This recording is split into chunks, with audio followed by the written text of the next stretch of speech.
to take a different route and take a new path, and that's what he did. And it's our job as coaches to support that decision and go full speed ahead with that decision.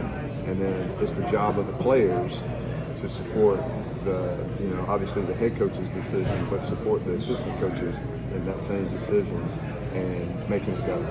And that's what's happened. And it's going to be fun come September when we get in the Valley and show up at Duke for the first time rolling out this new offense. Randy, what did you challenge him with over the summer to he had taken the next step with, in January, my biggest challenge with him is taking the next step from a nutrition standpoint. He's got great work ethic. He kills it in the weight room. Never had a negative comment about him in the weight room. But you have to match other things to that work ethic on the field. You have to match other things to that work ethic in the weight room, and nutrition's a big part of that.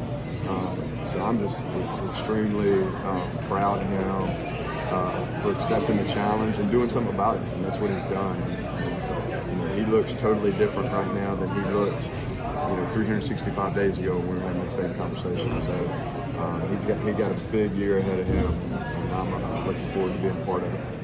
Does this offense just naturally mean he gets flexed out, detached a little more? Not really. It's one of those situations where you can. You don't have to, but you can. We do want to put our playmakers in space a little bit more, and if he's one of those playmakers, which I think he will be, you'll probably see him in space a little bit more.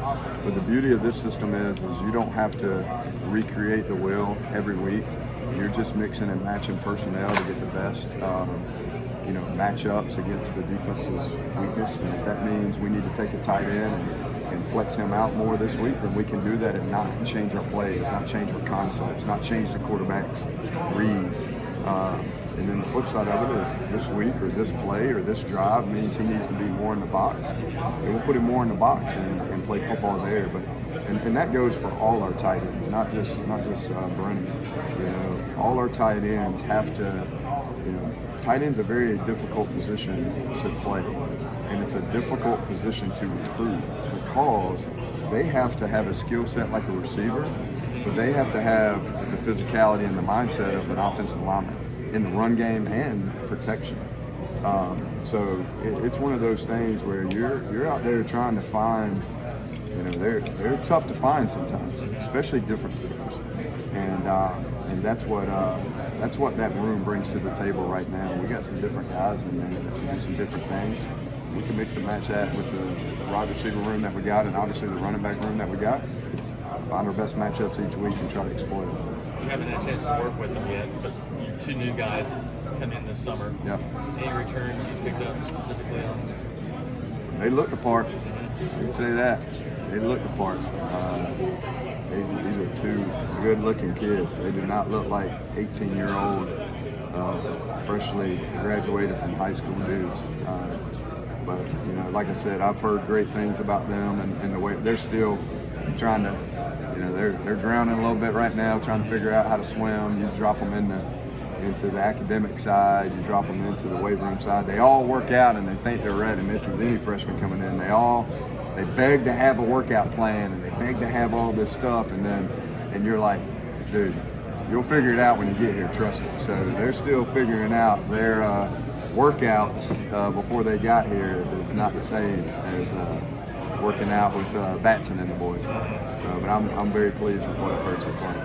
What do you have in Josh Sapp? What do you see in year one as he kind of learns one of those guys that thinks he's ready, he's got to come in, he's got to get up to speed, he's a name that some people are familiar with. Yep. What's realistic for him? He came in his freshman year and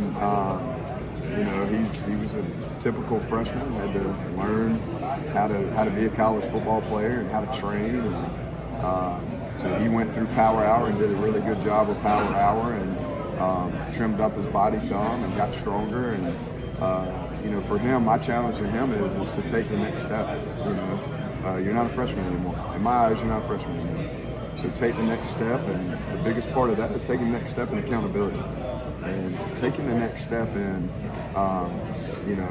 if you want to play, there's things that has to happen in order to play and to play at a high level and to play at somewhere like Clemson. So, you know, I've challenged him from a nutrition standpoint. I've challenged him from a weight room standpoint. I've challenged him from an off the field standpoint of, you know, do the little things, and all these things add up to big things. And I'm excited to see what he's done this summer. I've heard really good things about this summer so far. Obviously, I don't get to work with him in the summer, but he had a really good spring, and so far I've heard he's had a really good summer. So I'm excited to work with him in fall. But he's a big piece of this room, and he knows that. And I need him to, like I said, same thing that I was challenging Running Store with before. You know, take the next steps, and that's where I am with Sapp. Is take the next steps, and let's keep progressing. Let's keep moving forward. What is the ceiling for Running Store? I mean, could he be one of the best that's come through here in that position? Is that the ceiling? Yeah, I mean, we've had some dudes come through here as tight ends, and I think he could be one of the best that come out of here. And he's just, again, his body, his skill set, his athleticism is just it's really not normal for a tight end.